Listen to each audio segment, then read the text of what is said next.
Hai sahabat-sahabat Guru Singa dimanapun kalian berada, semoga kalian sehat selalu ya. Terima kasih atas dukungan kalian selama ini. Tanpa kalian channel ini tidak akan sampai di tahap sekarang. Mari kita terokai cerita hari ini.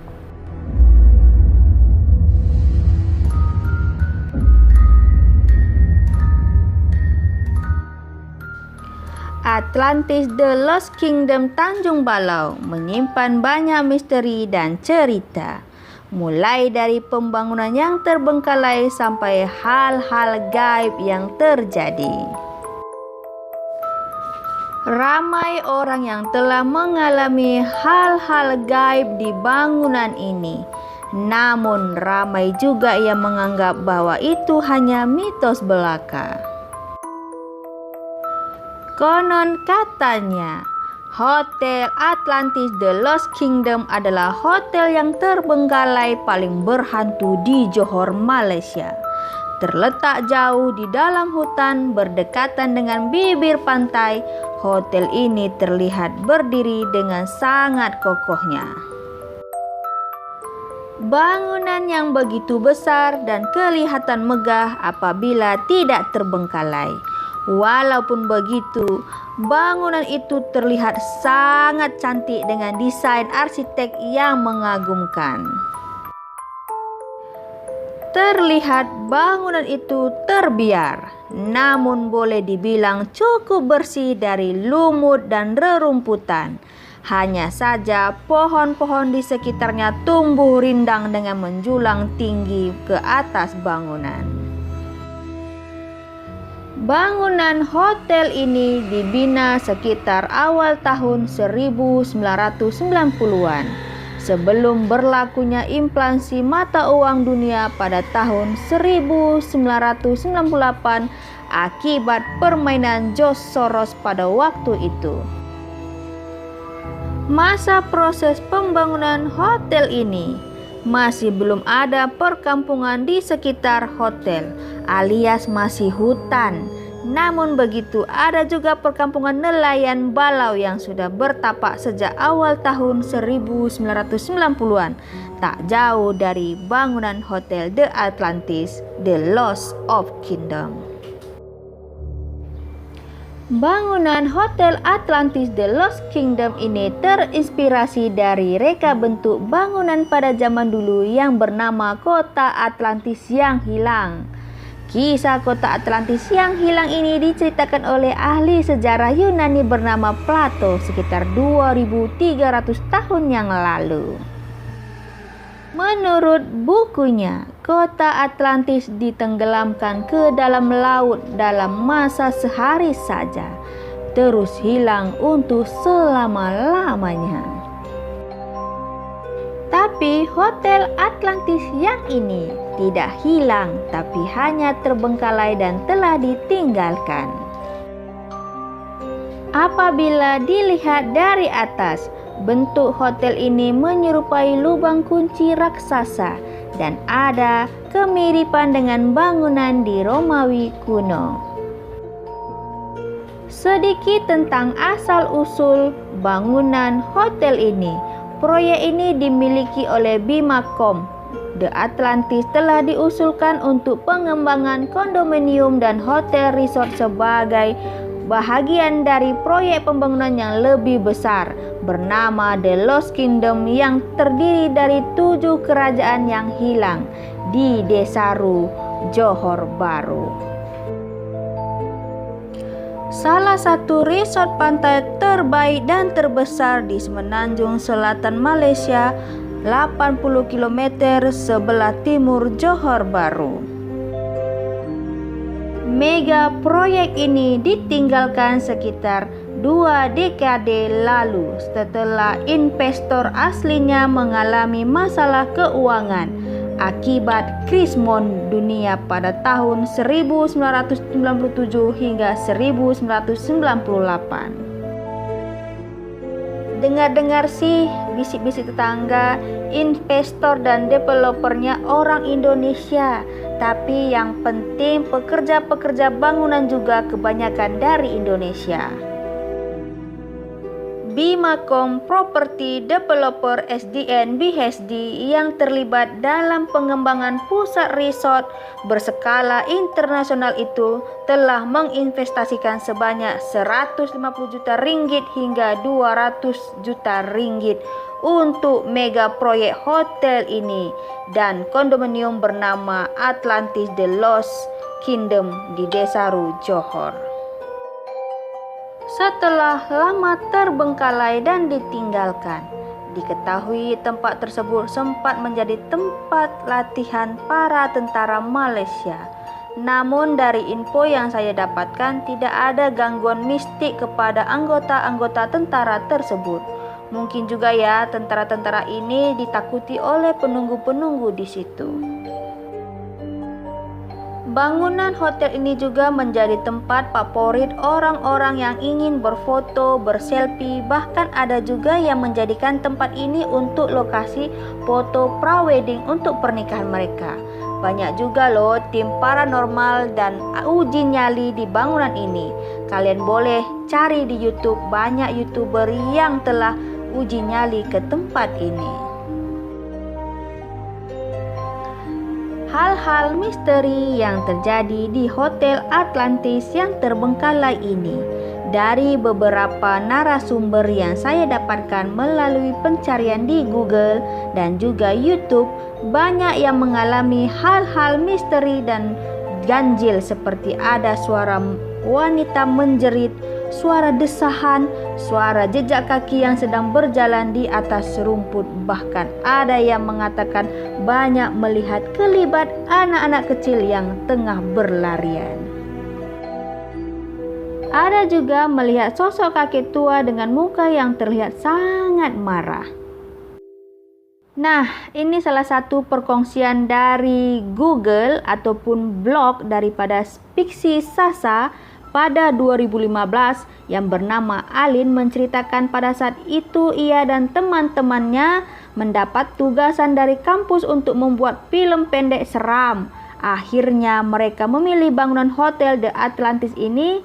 Sesampainya di bangunan hotel, mereka pergi dengan 3 mobil dan 5 motor dengan jumlah 8 orang lelaki dan 5 orang perempuan. Bermula dari cerita yang sangat seram. Pada saat itu mobil Alin ada berada paling depan. Bermula dari Alin yang melihat mobil Hilux di depan lorong masuk ke hotel dan mengatakan dengan kawannya, "Hei, ada mobil di depan." Jadi pada saat itu Alin merasa tenang-tenang saja karena dia merasa ada orang lain selain timnya. Saat Alin ingin parking mobilnya, tiba-tiba ada suara letupan seperti ban pecah. Sontak Alin turun dari mobil dan bertanya apa yang terjadi kepada kawan-kawannya. Lalu yang paling peliknya, kawan-kawannya pun mulai bertanya balik kepada Alin apa yang terjadi. Kemudian Alin bertanya kepada kawan-kawannya apakah mereka melihat sebuah mobil Hilux di depan lorong tadi. Sontak semua berkata, "Saya tidak melihat, kami tidak melihat." Walah, ternyata hanya Alin saja yang melihat mobil Hilux itu. Setelah mereka memulai syuting di bangunan itu, perkara-perkara pelik mulai muncul. Dari suara desahan, suara orang berjalan di atas rumput dan lain-lainnya. Sampailah di penghujung syuting, kawan-kawan Alin bergegas balik. Maka tinggallah Alin sendirian di bangunan itu untuk mengemas semua peralatan syutingnya. Semasa ia sedang sibuk membereskan semua, tiba-tiba ada orang di belakangnya. Namun Alin tak berani menoleh begitu saja. Dengan sangat tergesa-gesa, Alin mendengar suara lelaki tua di belakangnya seolah-olah ingin mengusirnya dari tempat itu. Namun dalam bahasa yang Alin tidak mengerti. Seketika badan Alin sejuk dan menggigil karena takut. Dia pun tetap gagah untuk mencapai mobilnya. Alin mencoba menghidupkan mesin mobilnya dan pergi dari tempat itu. sewaktu Alin melihat back mirror. Apabila ia akan sampai dekat jalan keluar lorong hotel itu, Alin nampak susuk tubuh tua mata merah yang sedang mengejar mobilnya. Alin pun memecut laju mobilnya seketika itu. Sementara itu, kawan-kawan Alin mencoba menghubungi Alin berkali-kali melalui handphone dan walkie-talkie-nya, tapi tidak dijawab. Kawan-kawannya ingin mengabarkan Alin bahwa kawan Alin bernama Ijan dan Lejan telah muntah-muntah dan menggigil pada saat itu. Sesampainya Alin di tempat perkumpulan kawan-kawan dan timnya yang tadi, ia telah kena marah oleh Ben dan Adam karena tidak menjawab panggilan. Namun Alin merasa pelik, HP dan walkie-talkie-nya tidak ada satupun panggilan masuk. Kemudian Alin mulai meracau seperti orang kesurupan, mengatakan ada orang tua di dalam mobilnya. Kawan-kawannya pun mengajankan Alin dan juga mobilnya pada saat itu untuk berusaha menghalau makhluk-makhluk halus tersebut. Alin masih meracau dengan suara garau dan berat dalam bahasa Cina Kantonis. Selama 30 menit Alin tidak sadarkan diri. Apabila sadar, ia tidak ingat apa yang terjadi dan mengapa ia terbaring di atas jalan. Kemudian Ben dan Adam mengatakan sewaktu mula-mula masuk ke lorong hotel itu, mereka telah dihalau oleh sosok Cik Ponti dan lain-lain dari tempat itu. Disebabkan itulah Ijan dan Lejan kena gangguan. Kawan Alin bernama Ira sempat merekam kejadian tersebut. Alin terlihat pingsan dan meracau-racau. Apabila semua tim melihat kembali rekaman video itu, kawan Alin yang berbangsa Cina mengatakan orang tua itu marah karena anak-anak muda tersebut telah mengeluarkan kata-kata kesat yang seharusnya tidak disebutkan di tempat angker seperti itu. Orang tua itu mengarahkan mereka meminta maaf karena telah lancang mengeluarkan kata-kata kesat. Dan dengan sepakat yang telah dibuat, tim Alin kembali lagi ke bangunan hotel tersebut untuk meminta maaf agar tidak diganggu lagi oleh makhluk-makhluk dedemit tersebut. Kemudian kejadian misteri mobil tua yang keluar dari lorong hotel tersebut dan tiba-tiba menghilang. Kejadian ini diceritakan oleh orang yang hendak berfoto-foto di tempat itu. Semasa perjalanan menuju hotel tersebut, hanya ada satu jalan atau lorong untuk sampai ke bangunan tersebut. Nah, pada saat itu mobilnya berpapasan tuh dengan sebuah mobil tua. Karena jalannya sempit, mobil orang itu berhenti dan memberi laluan kepada mobil tua tersebut. Pas dilihat dari back mirror, mobil itu hilang, wak geng. Entah kemana, aduh, apalagi si kawan pun lari lah, berputar balik pulang ya kan. Bahkan menurut warga setempat sering melihat ada mobil masuk ke lorong tersebut, namun tidak pernah melihat mobil-mobil itu keluar kembali.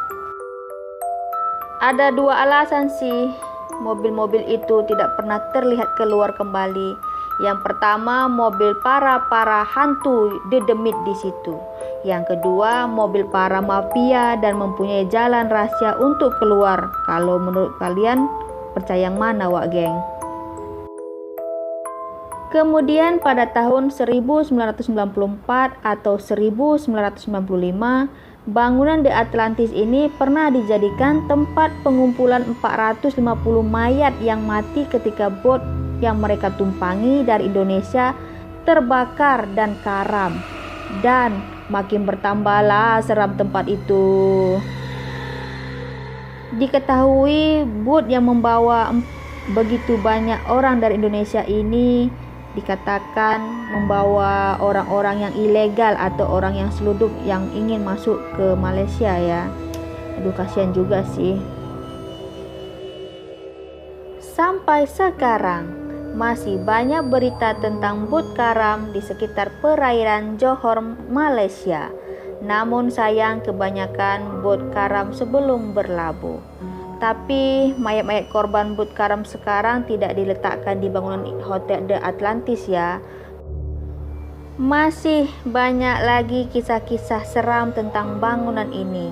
Namun saya juga takut untuk mengulas lebih dalam karena saya sendiri pun penakut gitu sih. Bagaimana menurut kalian tentang cerita kali ini? Semoga kalian suka. Jumpa lagi di lain waktu. Terima kasih.